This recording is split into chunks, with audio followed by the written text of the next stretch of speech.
पुण्यात्माओं, परमात्मा स्वयं ही इस काल के लोक में आते हैं, अपने बच्चों को तत्व ज्ञान से परिचित कराते हैं। दास के अंदर उसी पूर्ण परमात्मा कबीर साहिब जी की शक्ति काम कर रही है। आप सभी पुण्यात्माओं को काल के जाल से निकालने के लिए परमात्मा इस पृथ्वी लोक में फाल्गुन शुक्ल पक्ष एकम विक्रमी संवत 2053 9 मार्च 1997 रविवार के दिन आए और सार नाम व सार शब्द खुलकर देने का आदेश दिया, जिससे आप सभी का मोक्ष हो सके।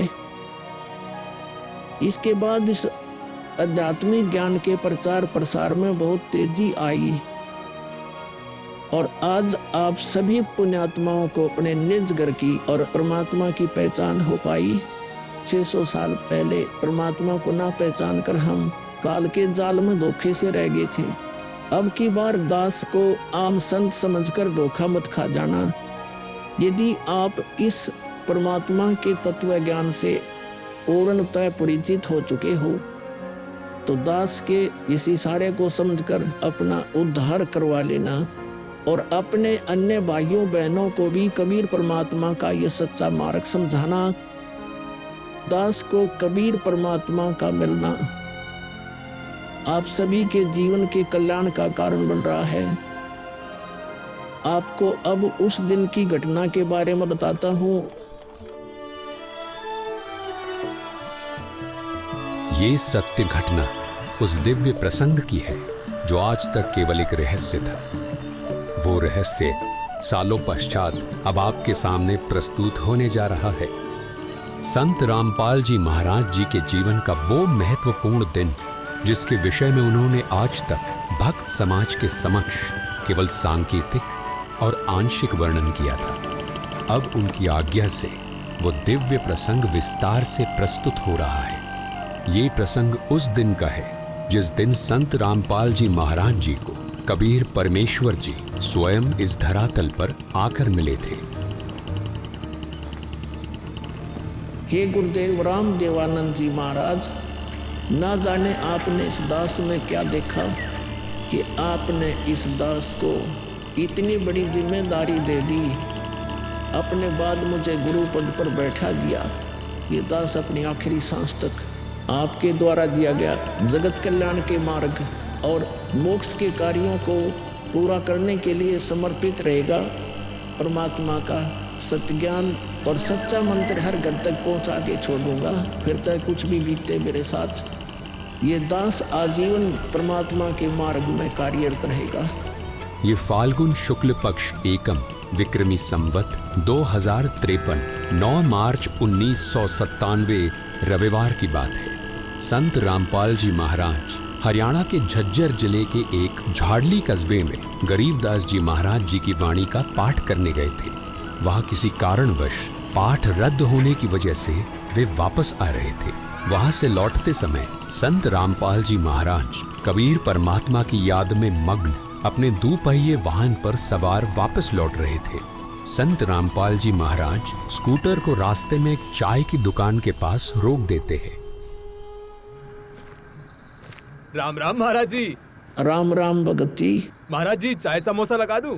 हाँ भगत जी लगा दीजिए।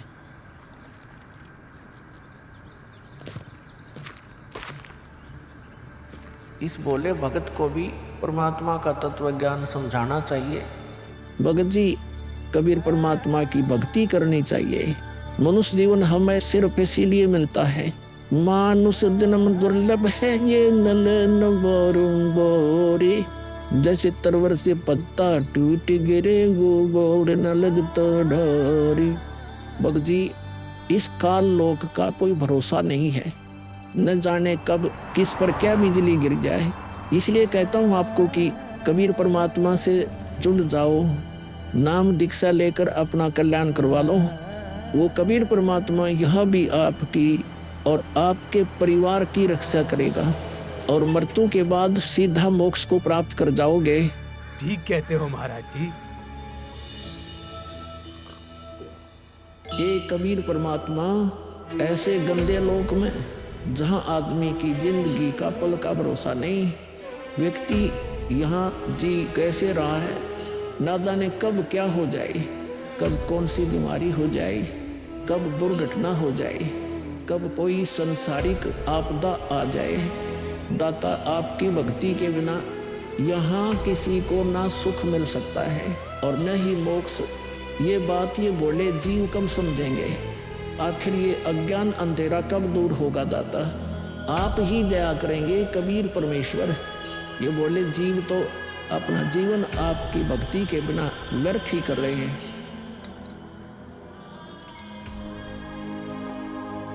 चाय पीने के बाद संत रामपाल जी महाराज मातन हिल की तरफ निकल पड़ते हैं।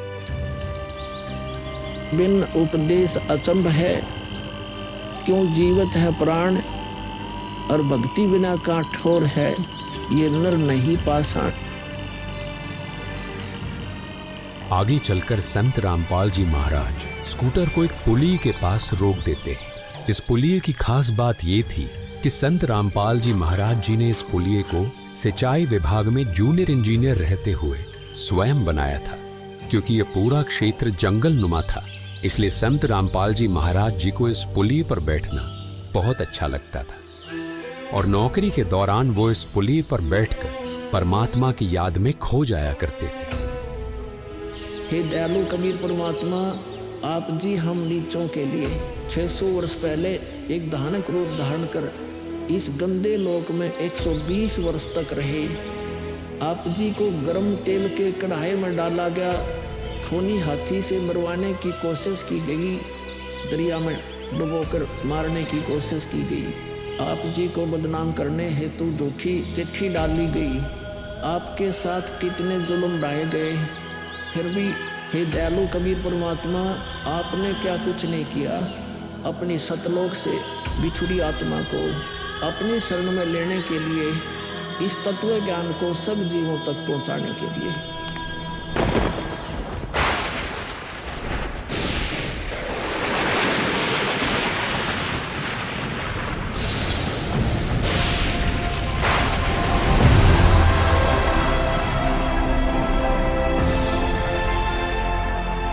साहेब कबीर आजा आत्मा तोए पुकारती, तेरे हाथ में चाबी हो सतगुरु सतलोक द्वार की। साहेब कबीर आजा आत्मा तोए पुकारती, तेरे हाथ में चाबी हो सतगुरु सतलोक द्वार की।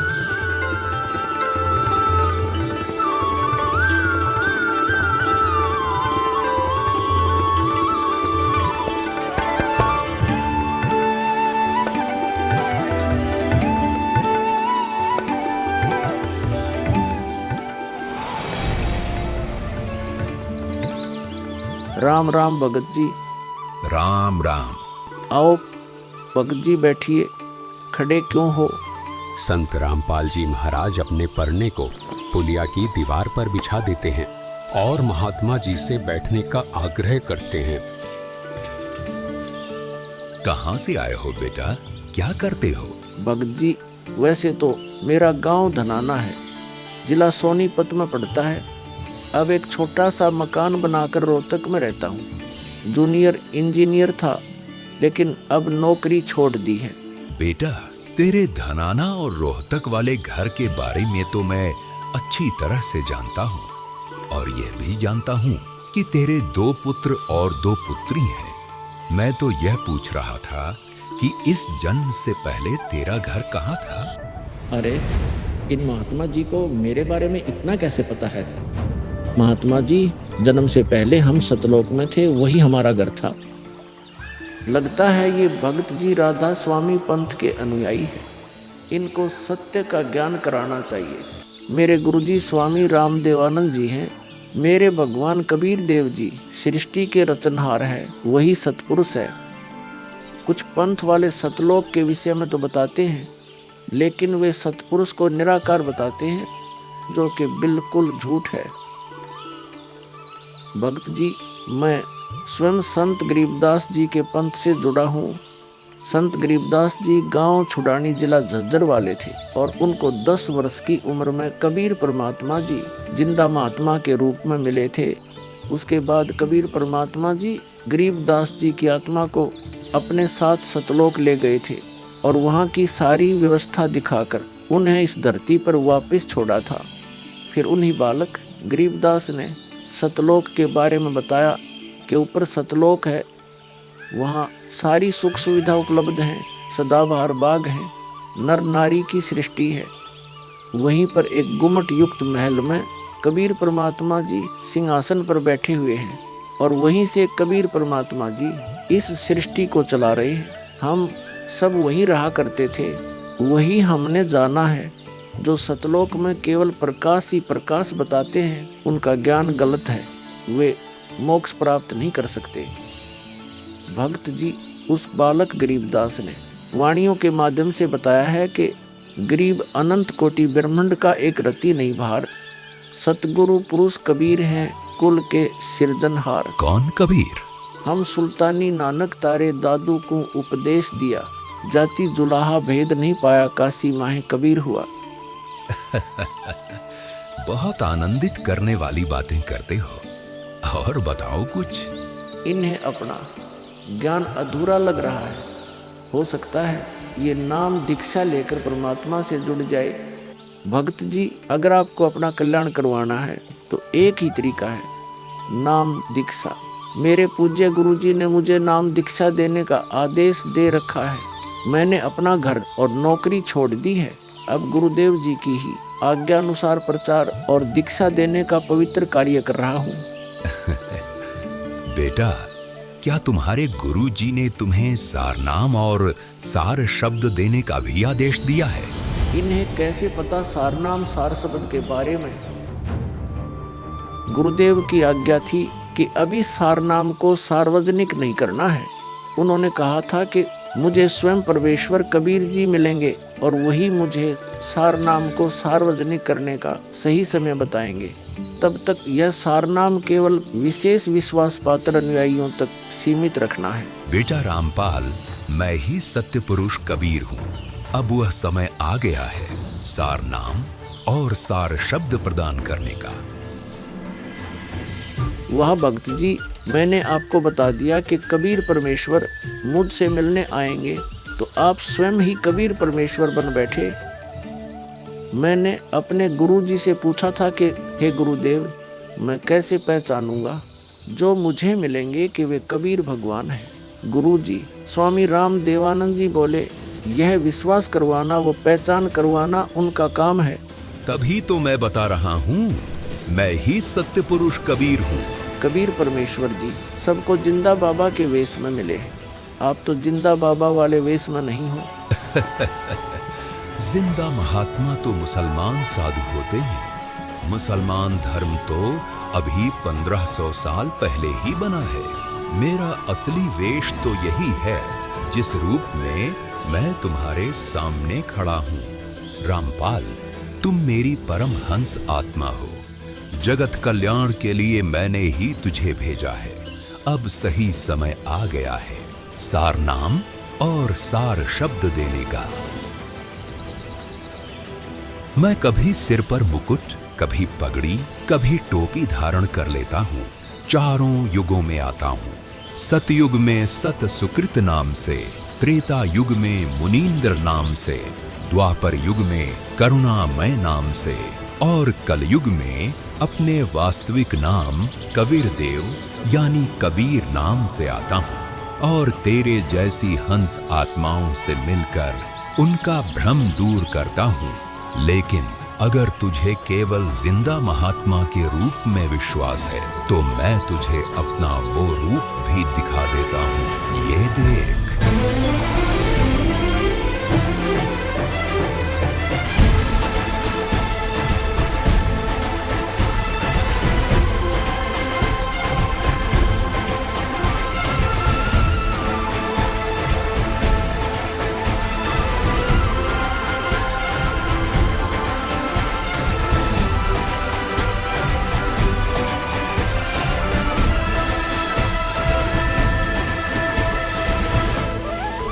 हे परमेश्वर, मुझे क्षमा कर दीजिए।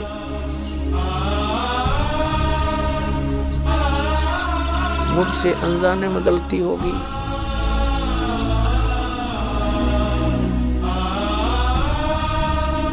आपने मुझे साक्षात दर्शन दिए और मैं आपको पहचान न सका। मुझे क्षमा कर दीजिए परमपिता। बेटा रामपाल, अब वो समय आ गया है जो मैंने धर्मदास को कहा था कि कलयुग बीते 5500 पांचा, तब यह वचन मेरा होगा साचा। यानी जब कलयुग 5505 वर्ष बीत जाएगा, तब मैं खुद इस धरातल पर आऊंगा और अपने बच्चों को तत्व ज्ञान समझाकर इस काल लोक से सतलोक ले जाऊंगा। बेटा रामपाल, तुम मेरी परमहंस आत्मा हो। अब इसके आगे बेटा, मैं ही तेरे रूप में सारी लीला करूंगा और यह तत्व ज्ञान अपने बच्चों को बताऊंगा, उन्हें सतलोक की राह दिखाऊंगा।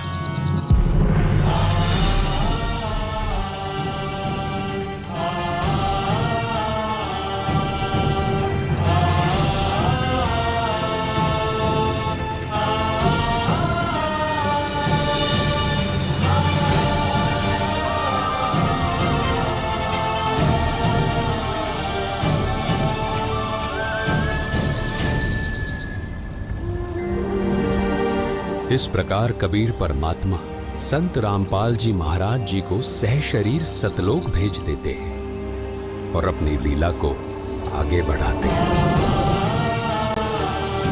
गली ख्यालवी साल सतगुरु अतल दिगंबर धीर भक्ति हेत काया घर आए अवगत सहत कबीर।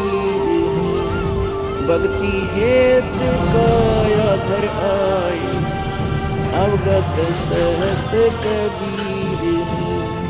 अमर करूं सतलोक पठाऊं तात बंदी छोड़ कहाऊं।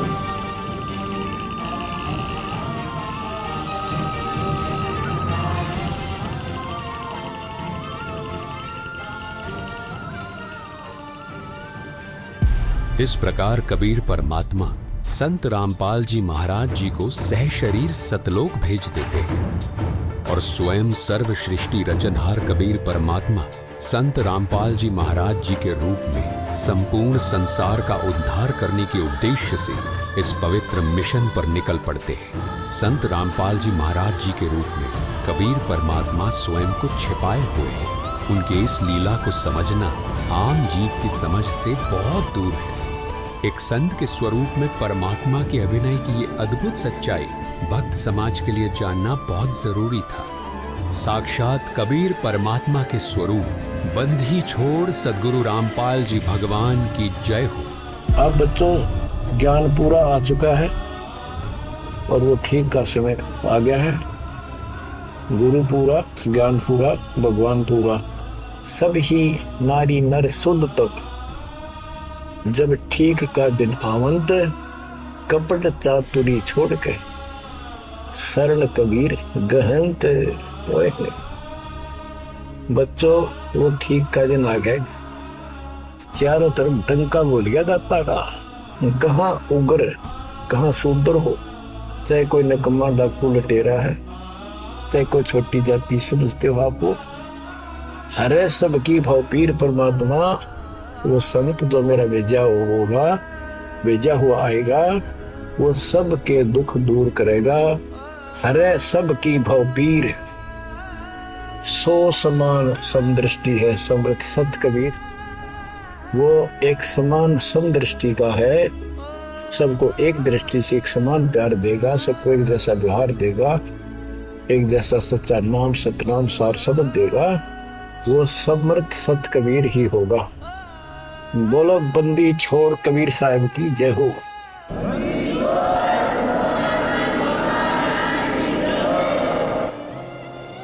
आपके मोक्ष के लिए परमात्मा ने कसर नहीं छोड़ रखी। जो भी संभव व्यवस्था है वो सारी कर दी है। बच्चों, तुम भी दया करियो, रहम करियो परम पिता पे। बच्चों, आने वाली पीढ़ियां आपको भी याद करा करेंगी, जब तक चांद सूरज रहेंगे आपका नाम रहेगा कि हमारे कौन माता पिता, कौन दादा परदादा दादी इसे अमृत ज्ञान को हमारे कुल में लाए थे। आने वाली पीढ़ियों के उद्धार के लिए तुम जिम्मेवार हो, कुर्बान हो जाओ। पहचान लो उस परम पिता को और पहचान लो अपने गुरुदेव को। परमात्मा आपको मोक्ष दे, आपको सद्बुद्धि देकर रखे, आपको भगवान की याद बनी रहे, सतलोक याद रहे, काल का कष्ट भी याद रहे, यहाँ भी सुखी रहो, सतलोक में सदा सुखी हो जाए। ये दास का आशीर्वाद है। सत साहिब।